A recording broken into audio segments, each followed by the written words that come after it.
Hi, KR. Thank you for allowing me to interview you for Real People, Real Life channel. I want to talk to you about a few things today. I just would like to start by asking you about your upbringing, if you can elaborate on that. Okay. First and foremost, I appreciate you for having me on your platform to be able to have a voice to speak and to go in on my upbringing.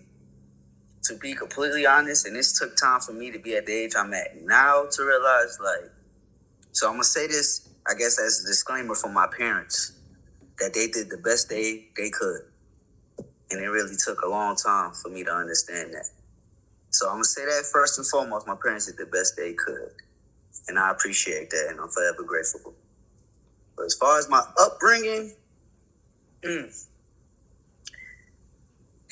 man, it was different. I would say different. To put it in layman's terms, it was different because, from one, my father that raised me is not my biological father, but he also raised me since I was 2 weeks old. So that's, my father. But Right. I come from a mixed, broken home, as well as my older sister, because it's more than me. I got siblings also. So, the upbringing was a little different, even to a point where I wasn't even in contact with my siblings on my father's side, as well as my father, until 18 years old. So from 9 years old to 18 years old, I lost all reach, touch, and communication with everybody on my dad's side. Because me and my older brother, his name is Timothy also. So it's my father's name is Timothy John Brown. It's my biological I'm talking about. It's Timothy John Brown. Then he had his firstborn son, which is my brother named Teron. He's still currently in prison today, fighting armed robbery and murder. Though he didn't do it, it was just a wrong place, wrong time. But he's been locked up since I was 5. I haven't seen my eldest brother since I was 5 years old. And mind you, I turned 30 this year. But yeah, with him, then it was my brother, and it's the same situation. You feel me? So basically on my biological side with my father, my father was a Rolling Stone in the early stages. I say that because me and him got a better relationship now. So I'm trying to word it, where I don't feel like I'm angry or mad anymore. Take your So, time. What I can tell you, you're doing a wonderful job. Speak your truth. Your right, truth is your truth. right, And you're just speaking from the heart, because any type of hurt and any type of traumatic experience in your childhood is pain. And right, sometimes when you have pain as a child, that pain still is in you as an adult. And when you right, speak it, if those people do not understand, the only ones that's going to understand you is the ones who have been in your shoes. right, So speak your truth. right.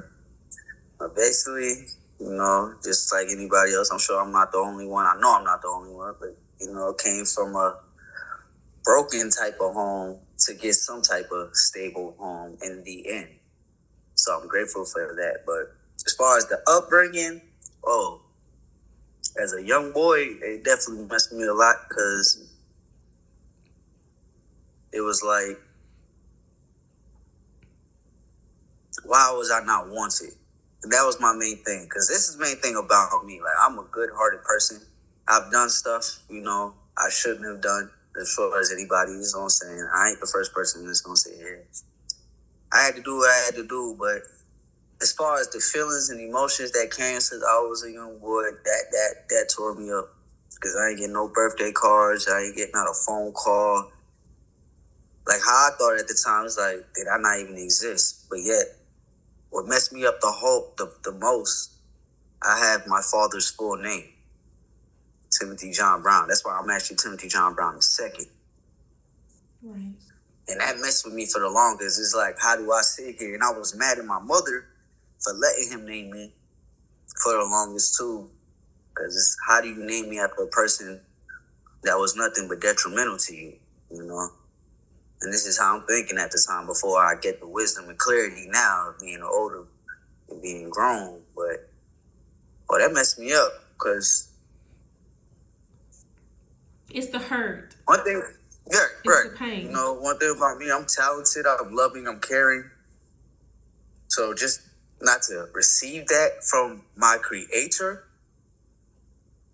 it was different for me. It was hard for me, for real.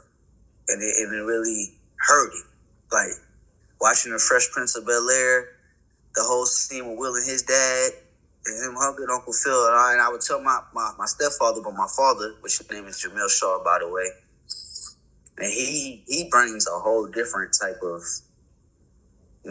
gratitude. That's why I realized sitting here saying it now, it's like, yeah, my life is really to be talked about. But anyway, I would tell my other father, like, it'd be those certain scenes that would hit me the most. Like, no matter if I'm in a good mood or anything, every time I would watch that, it would bring out something in me because I know how Will felt. Because, like I said, I haven't heard, the last time I saw my father at the time I was 9 years old. Right. So I grew up and became a man, though with my father, but like I said, this where it kind of, I can't never say the word, but this where is the difference between my parents actually raising me also while I still got into the streets because, my mother and father, like I said, is my older sister, it's me, and there's my younger brother that my mother and father today has. And, man, Take your time.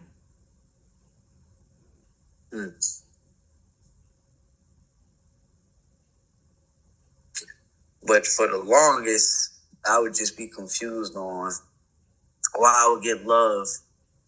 You feel me? At the time, this is me thinking at a young age. This is a man who's technically with my mother and stepped up to be a father for me and my sister. And I commend my father for that. Because, men ain't doing that for real. Well, I ain't going to say men because it's the difference between men and a male. It's like it's the difference between a woman and a female. This is something my uncle told me too. It was the same. But, it was rough, man. It was rough. Trying to fit in. It was rough because you're feeling like another man has stepped in and took the role as your dad, and you wanted your blood daddy to have that same genuine love. The dad to say, son, I'm proud of you. The dad that when you make mistakes and say, son, you don't need to do this. This is the right role to make the mistake. And even though he was your stepdad, you might have loved him, but still you wanted your father because you still tried to grasp and get that understanding. Why did you abandon me? What did I do? Do you know I'm still here? Are you taking care of someone else's child? You have had other kids.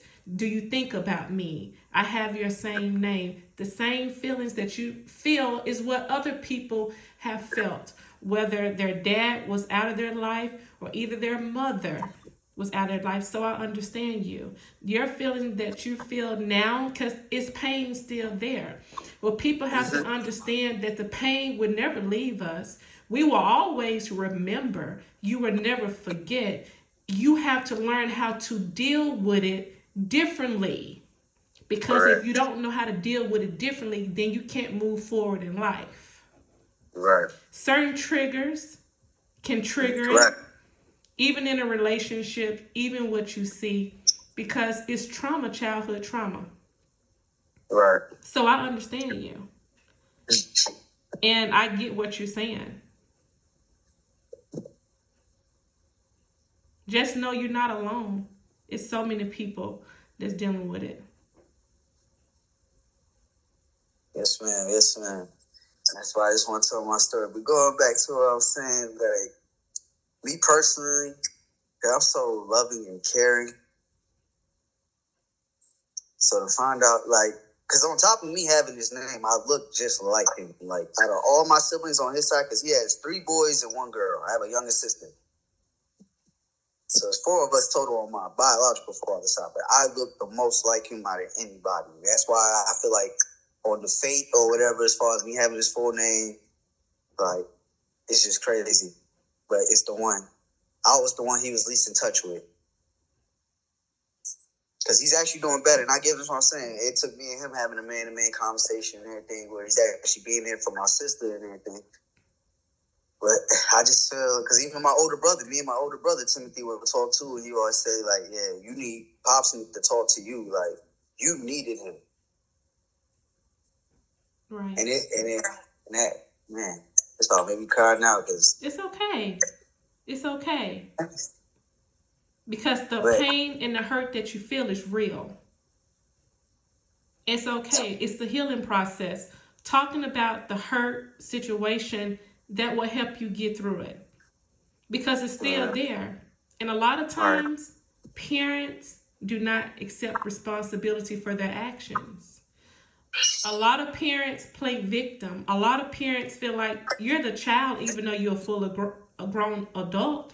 They don't want to hear anything you have to say because you still don't get closure.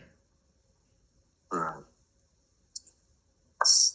so, so to give you a better background on my story, so my name is Timothy John Brown II.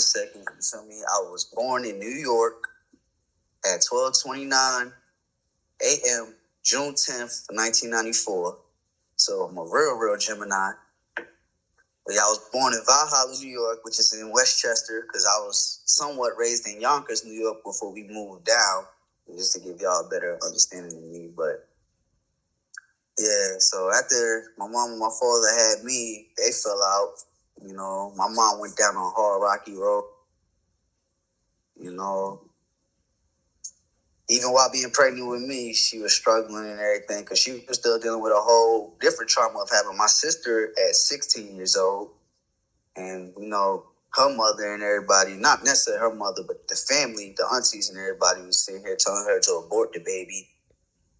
But my mother stood firm on her 10 and did not do that. So I'm grateful to have my older sister. But yeah, my mom's been through a lot. You feel me? That whole stereotype of being a black teenage pregnancy. And everybody think of her life over, but my mother made her way through hook or crook. You feel me? And then boom, so my sister happened, and boom, it's crazy. It's funny because I'm just getting so much realization now.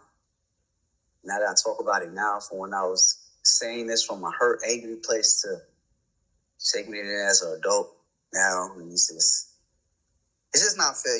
Life ain't fair, so that's why I just talk it up to, like, it wasn't fair. A lot of people got dealt shitty hand, as I would say. Right. But we made the most out of it. But back to that, yeah. So like I said, growing up, I had my stepfather in my life. He raised me. He taught me how to be a man. He taught me what being a man, or what a man should be. So I always appreciate him. I love him for that. But going back off me, yeah. So first, number one, trauma and pain. My father wasn't there. It seemed like he didn't want to be in my life, so I'm just confused, like, what did I do, Right. Because I'm talented, like, I can make music, I do music, I can do anything, really, I set my mind to, you feel me, but you wanted him to be proud of you. You want him to know who you are. Right. The creation you made is actually, feel me, a bonus versus being a liability, but he wasn't never really there to see that. So everything that I accomplished on my own, with my actual family, is just, I don't know, so it'd be mixed feelings and stuff. But back to the upbringing, so yeah, it was that. And then on top of that, like I said, my mother and my father are balancing 3 kids. I'm the middle child on both sides of the family. So if you ask me, I'm the black sheep on either side. Because on either side, I got paid the least attention to, if that makes sense. Right. But yeah, so with that, growing up in a household, 3 kids, my sister and my mother would be close. And then, of course, when my father had my brother, that's his actual biological child, they was close. We was all close, but I could see, feel me, from watching the real bonds between them versus the bonds I have with my mother or my father. So I always felt like an outcast. So I'll start there. Like, I feel like I didn't belong. I feel like a waste of space. Like, and depression runs heavily on my mom's side. Like, so many of my mom's family members have died from suicide. Like, you won't believe, man. Like, so depression is really bad on my mom's side. And it's crazy to say I actually be feeling the gene and feeling that, because not now, but years back, like 15, my early teenage years and everything, I've contemplated, just thinking the world would be a better place without me here, Though I see that was not the way, and I'm glad I didn't take that way out, but just how I be feeling at the time. Because one thing I'll say about me, honestly, too, when I fight with my depression, it's a fight. But let me tell you something. God got you. And even though you might have went through your darkest moments, even if the darkest moments peak up in another month, he got you. Because one thing for sure, you are still here to tell your story. Right. And you have, like you said, you know how to do music. Everybody can't do music. It's a talent. It's a gift. That's a craft. That's probably your healing is in your music, right? Yes, ma'am. And you put your anger, you put your pain, you put all of that in there because that's your happy place. But let me just tell you this. Probably your mom might have not had that close relationship with you because you look just like your father. Right. When she saw you, she saw him. Right. Not saying that was right, but I'm just thinking that's probably might would have been. And you know what? When you sit back and when you really look over probably your life and relationships, you're probably the strongest out of all of the kids. And I feel I am. Yeah. Because a lot of times what we go through in life will make us who we are today, make us stronger, make us hard, to the point that you can deal with so much. I tell people certain things are not for the weak because the weak will fall. So what you done been through is hard to break you. Because I tell people if your own family hurts you, the person in the street shouldn't be able to get to you. Right? Right. Yeah, but going back on that, so my main thing I would say was neglecting it. But I give them the pass or the gratitude of it might have been unintentional neglectment, if that makes sense. Right. Because it's not like my mother and father just purposely saw me like, no, they had to work. Like I said, they had 3 children they got to take care of. Make sure. Right. So, but at the times, like as far as going through them actual moments, like for instance, my younger brother, I've been wanting to play football. I've been telling my mom always say to this day. And that's another reason why I guess I was able to heal and get past it, because they have apologized and everything. But let my mother and father tell you, they should have been put me in a performing arts school since I was little. Because they'll tell you, I was rapping for them at 2 years old. Wow. Yes, ma'am. Like, so they knew like that music, that star quality was in me. It's just life happened where they couldn't necessarily put me in that position. And I'm understanding that now, that almost being 30 years old. Right. So it's like I said, a lot of this stuff I'm still today learning and accepting, because I had the biggest grudge, man. Oh, man, I had the biggest. It's the pain that hurt. It's the pain that hurt. That and that equals out to be the grudge. It's the pain that hurt. And when you have that pain that hurt, sometimes you don't know how to cope with it because you're still trying to get understanding. You can't get understanding because you're still young. You're trying to figure things out. And when things are not going right, it's just a whole bunch of things just piling up on top of you like a whole ton of bricks. Uh, It just keep knocking you down, and it's hurtful. So I get it. yeah, because once they bought my brother football pass that Christmas before me, that made me feel some type of way. Because it's just like, I've been asking for football equipment. I've been asking to play football, you know. So it's like everything I was asking, I always got told no, can't do it. But before I realized the actual finance of the situation now, because now they're now being more open. See, the thing is too, my mom and dad shielded a lot of stuff from us. Right. That I didn't know. So I just took assumption. But yeah, man. Like I said, I just felt like growing up, my mother and my sister was close, my father and my brothers, I was just there. And then on top of me feeling that neglect me, that started so we could start early. In my childhood, like going to elementary school, I was bad. Like, I don't know if you remember or if you know the term out here, the opportunity cards or little cards they were marked to show your behavior for the week. When I tell you, and I kid you not, every week, mine was in the red. It's green, yellow, and red. Mine was in the red every time. Because granted, I had ADD and stuff too. You know what I'm saying? So I'm figuring out like a lot of the stuff didn't interest me.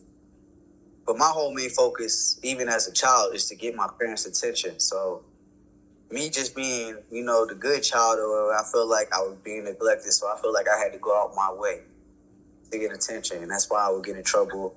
I would get whooped faithfully every week. Granted, to my doing.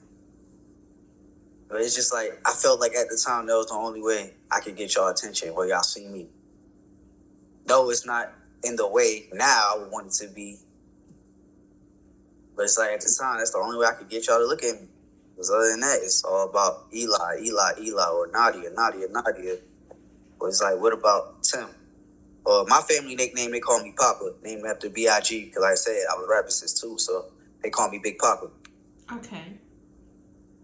So I was like, what about Papa? What about me? And from my early childhood, I've been used to being alone, would talk to myself. But it's crazy because from me doing all that and being by myself, that's what caused me to be better at music and focusing on the craft, because I was just by myself. So I would just do things.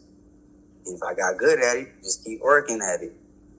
Absolutely. And they saw the talent qualities in me. That's why I give them the grace, because they knew what they should have did. But like I said, it's just circumstances, man. Everybody's not played a fair dealt hand when it comes to this thing called life. So that's true. But yeah, growing up there, met my best friend Weston in Sweetbriar. That's where we mainly lived, out here in Georgia in Snellville. And still to this day, that's still my best friend. Like, that's my number one. And we both turned 30 this year, by the grace of God. So grateful for that. But I knew him since I was 7. Oh, wow. That's a Yes, very ma'am. long relationship. That's awesome. Yeah. A true friend. Yes, ma'am. And not for nothing, he helped me get through high school, because without him, I can honestly say I would have dropped out of high school. Well, but I remember my mom was always telling me, right, like, if you don't do anything else, just graduate high school for me. So I feel like I owed her that. That's why I graduated. And I graduated in 2013 from South Gwinnett. Well, congratulations. And I'm glad your mom did tell you that. So that was awesome. Right. Yeah.